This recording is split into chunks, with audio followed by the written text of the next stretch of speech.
Your hallway is such a mess as always. Is it really so hard to keep it clean? The door wasn't even fully shut when she said it. It was 8:14 a.m. I was barefoot and she was already inside my house, her key turning in my lock like she owned the place. My name is Elena Brooks. I've been married to Ryan Brooks for 3 years, and for 3 years his mother, Margaret Brooks, has treated our home like her personal inspection site. She doesn't knock, she doesn't text, she just unlocks the door and walks in like she's checking into a hotel she paid for that morning. She stepped over my son's backpack, picked it up with 2 fingers, and exhaled like she discovered a biohazard. "I raised Ryan better than this," she said softly, which somehow made it worse. Ryan was already at the office. He always missed these little ambushes.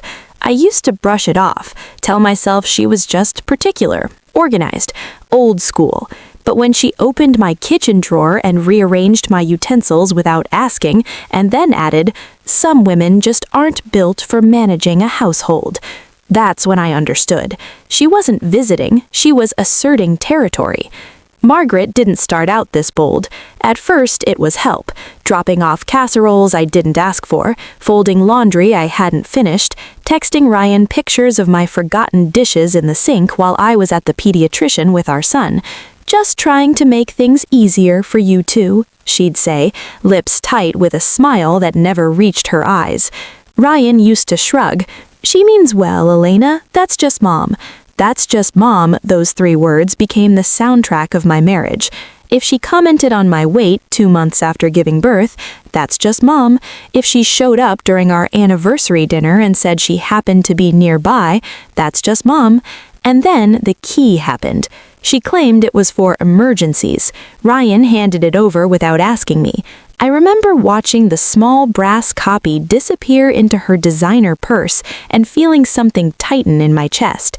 After that, the drop-ins became routine. She'd water my plants, critique my pantry. Once, she even timed how long it took me to answer the door when she knocked before using the key. But what I didn't realize was she wasn't just observing my home, she was building a case. I didn't understand what she was doing at first, until the suggestions started turning into conversations I wasn't part of. One Sunday at dinner, Margaret leaned across the table and said, "Ryan, sweetheart, have you thought about hiring someone to help Elena? She seems overwhelmed." I wasn't overwhelmed. I was juggling a toddler, freelance design clients, and a husband who traveled twice a month, but the way she said it, soft, concerned, maternal, made me look unstable. Ryan hesitated. "I mean, if you're stressed, Elena, we could talk about it." Stressed. That was the first crack. Then I found out she'd been texting him privately, screenshots of minor messes. "Just keeping you informed." Photos of laundry baskets, crumbs on the counter, Liam's toys mid-play. One message read, "I just worry about the baby's environment." The baby's environment, as if I were neglectful. The argument that followed wasn't explosive, it was worse. Calm, Ryan asking questions like he was gathering data. "Mom says you've seemed off lately." Off. That night, I lay awake staring at the ceiling, replaying every visit, every glance, every note she left on the fridge. And then it hit me. She wasn't trying to embarrass me, she was trying to replace me. The humiliation didn't happen quietly. It happened at my own dinner table. Margaret insisted we host Sunday lunch for the whole family. Cousins, aunts, Ryan's older brother and his wife. 12 people total. I cooked for 2 days, cleaned until midnight, made sure the hallway was spotless. She arrived early, of course, white blazer, inspecting eyes. Everything was perfect, or so I thought.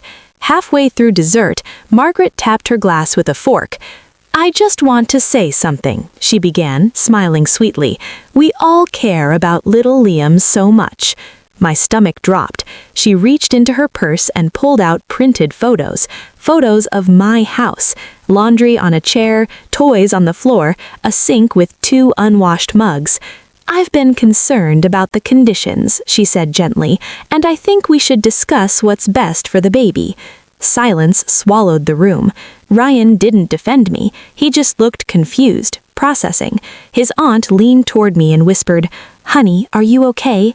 I realized then this wasn't gossip, this was documentation.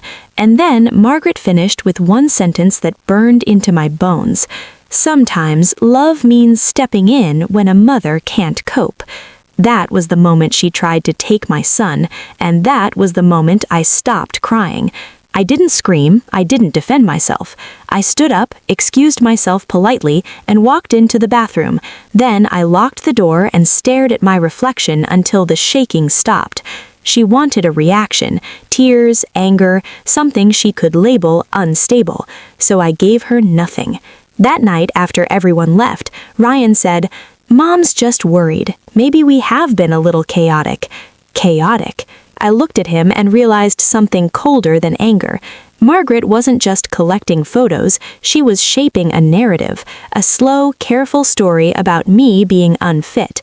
So I started shaping one too. The next morning, I bought small security cameras, not hidden, visible. I installed a smart lock system, I scheduled a pediatric wellness check, and asked the doctor detailed questions in writing. I began documenting everything, dates, times, comments. And then I did something Margaret would never expect. I called her. Sweet voice, calm tone. "I'd love for you to come by Thursday morning," I said. "Just you and me." She paused, curious, hooked, and for the first time in 4 years, I invited her in on purpose. Thursday, 9:03 a.m., right on time, Margaret's key turned in the lock, except this time it didn't. The smart system beeped. Access denied. A pause. Then the doorbell rang. I opened it slowly, smiling. "Oh, I updated the locks. Safety." Her eyes flickered, just for a second. She stepped inside, scanning the hallway. Spotless, minimal, calm. The cameras were visible, but subtle. She noticed them. Of course she did. "I've been thinking about what you said at dinner," I began gently. "About concern." She folded her arms. "I only want what's best for Liam." "So do I said, sliding a folder onto the kitchen table. Pediatric reports, growth charts, vaccination records, a letter from my therapist confirming postpartum counseling, voluntarily attended, fully stable. Her lips tightened. "And since we're documenting things," I continued, voice steady, "I thought you'd like to see this too." I tapped my phone. The living room TV lit up. Clips from the security feed. Her walking in unannounced, opening my mail, rearranging drawers, photographing my home, time-stamped, dated, clear. For the first time, Margaret didn't look composed, she looked exposed, and I hadn't even shown her the final file yet. Margaret's voice came back sharp. "You recorded me in my own house?" I tilted my head slightly. "Yes." Ryan walked in 10 minutes later. I had asked him to come home early. He stepped into a silence so thick it felt staged. The TV screen was still frozen on Margaret standing in my hallway taking photos of Liam's toys. Ryan looked at her, then at me. "Mom?" She recovered fast. "I was documenting concerns. Any responsible grandmother would." "By unlocking our door without permission?" I asked quietly. "By building a case against me?" Ryan's face shifted.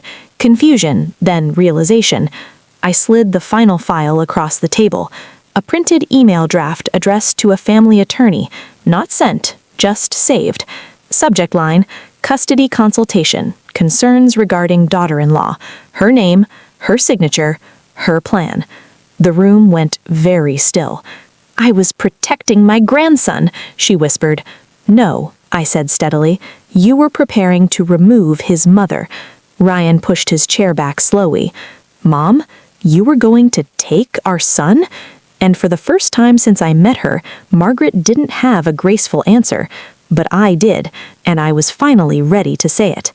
"I'm filing a formal trespass notice," I said calmly, "and if you attempt to interfere with my parental rights again, I'll pursue harassment charges." The words didn't shake, my hands didn't tremble. Margaret stared at me like she was seeing a stranger. Ryan looked at me like he was seeing me for the first time. "You can't be serious," she whispered. "I'm very serious." I slid one final envelope across the table. Inside was a copy of the Smart Lock log, every unauthorized entry attempt timestamped, along with a written statement from my pediatrician confirming Liam's healthy, stable home environment. I have no intention of keeping you from your grandson, I continued evenly, but you will respect boundaries, you will schedule visits, and you will never enter this home without invitation again. Ryan finally spoke. Mom, you went too far. It wasn't loud, it wasn't dramatic, but it was the first time he chose me. Margaret stood up slowly, dignity fraying at the edges. You've turned my son against me. No, I said softly. You did that yourself. When the door closed behind her, the house felt different. Not cleaner, not quieter, just finally mine. Most people scroll past stories like this. The ones who subscribe are the ones trying to change something inside themselves. If this made you stop scrolling, subscribe to get more stories like this every day. And if this story meant something to you, share it with someone you love and leave a comment below.